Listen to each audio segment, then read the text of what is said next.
Okay, a quick run through section A of paper 2. See what's going on in here. Question 1, the frequency table. So for part A, the mean and the standard deviation, it's a case of putting both of these sets of numbers into your calculator and reading off the mean 4.31 and the standard deviation 1.15. So GDC skills there. For part B, probability to be that player scores greater than one standard deviation above the mean. So if I add a standard deviation to the mean, I know that that's talking about greater or equal to 6. That becomes to a 5 point something, so I need to include 6 and up.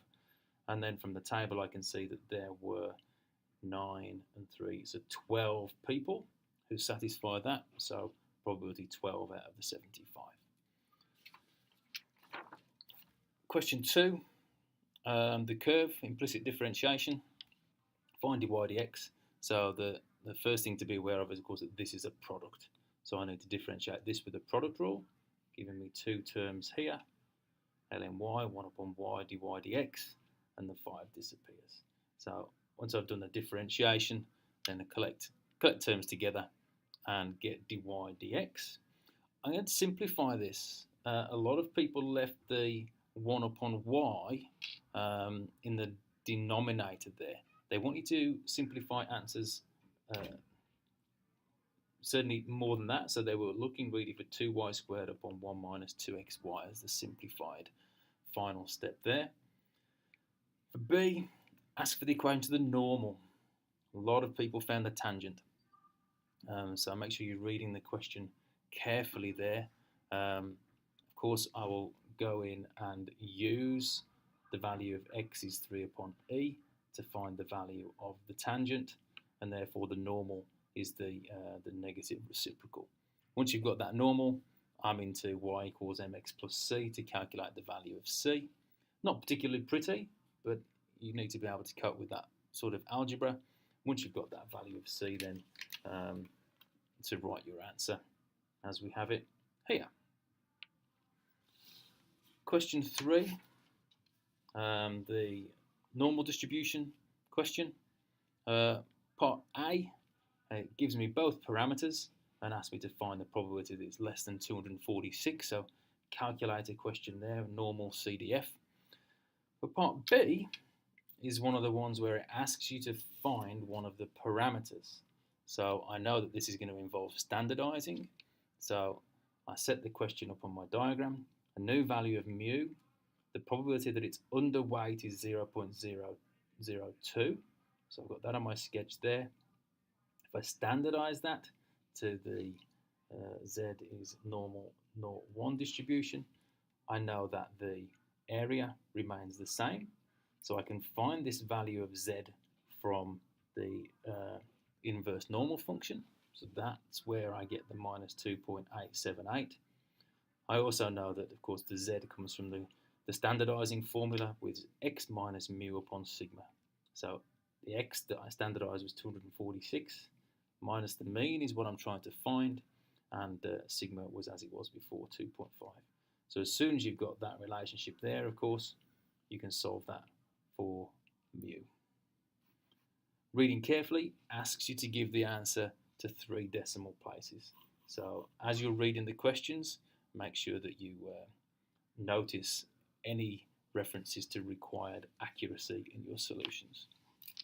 Part C, similar, but just this time the mean stays at 250. It's the standard deviation that changes, and so it's set up just with the parameters the other way around.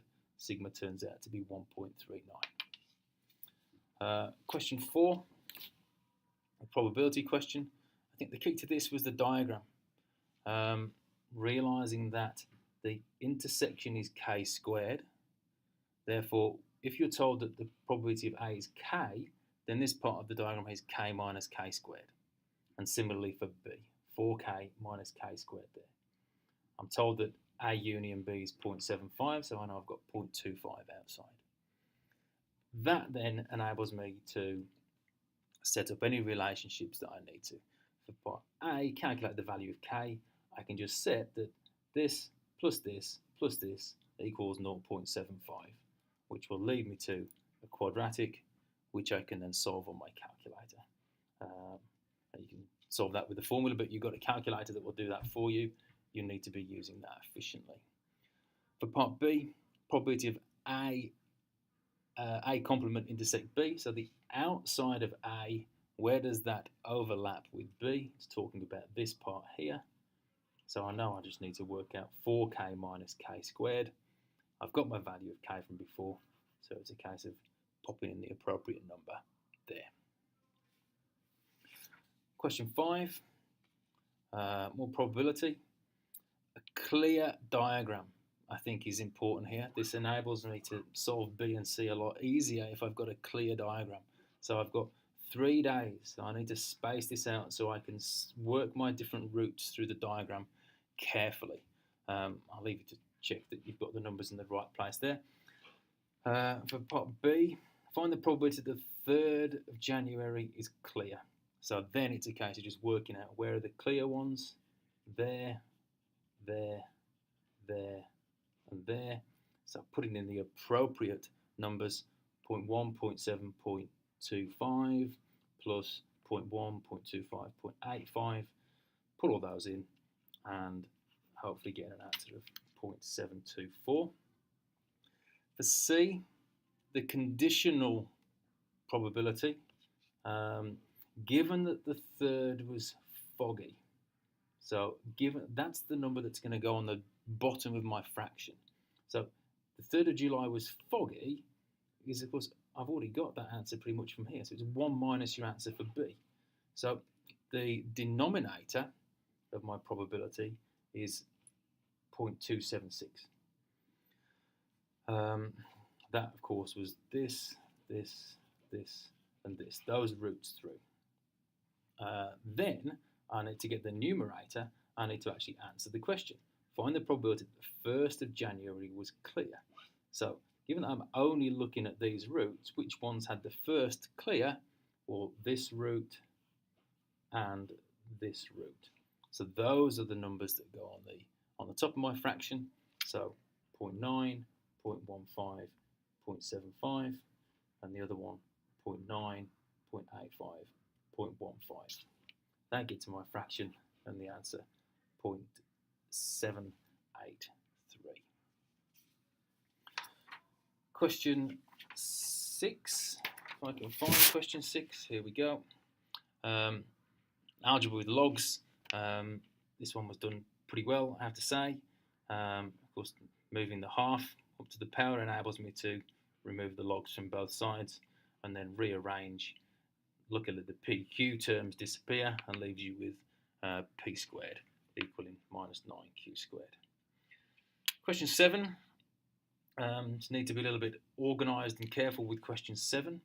To get x squareds, I need to realise that, of course, I can have different combinations of terms from both of these.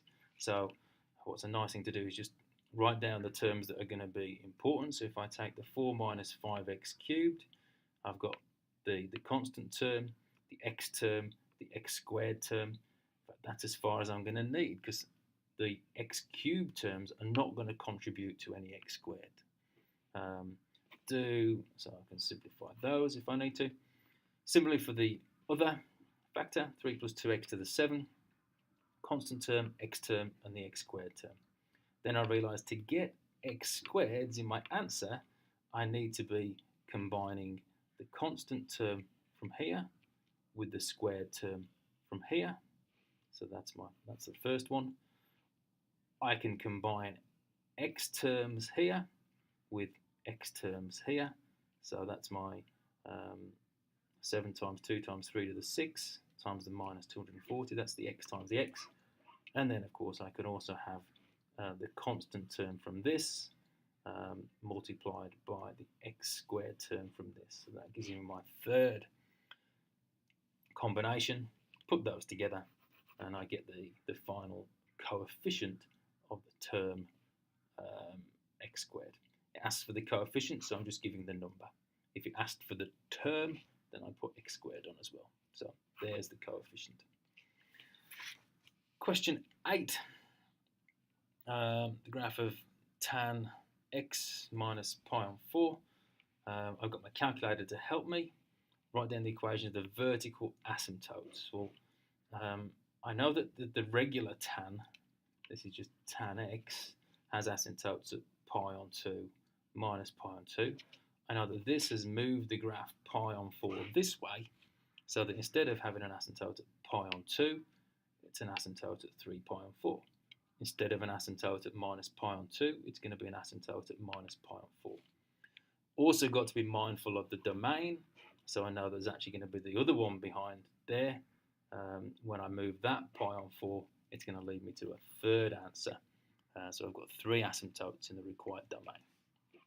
B, I want to find the points at which the derivative is equal to 1. So differentiate tan, I get sec squared.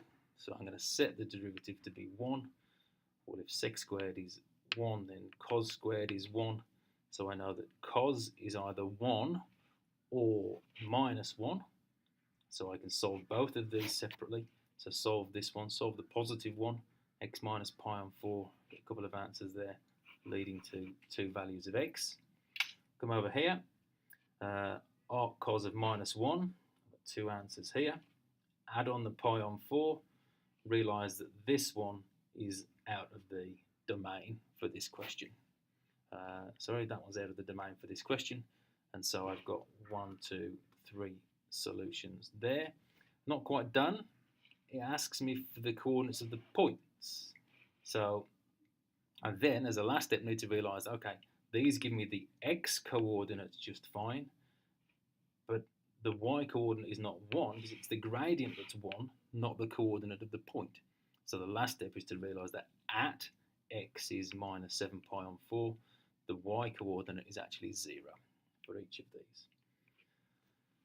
For part C, it talks me through a transformed graph. Let's just work through these.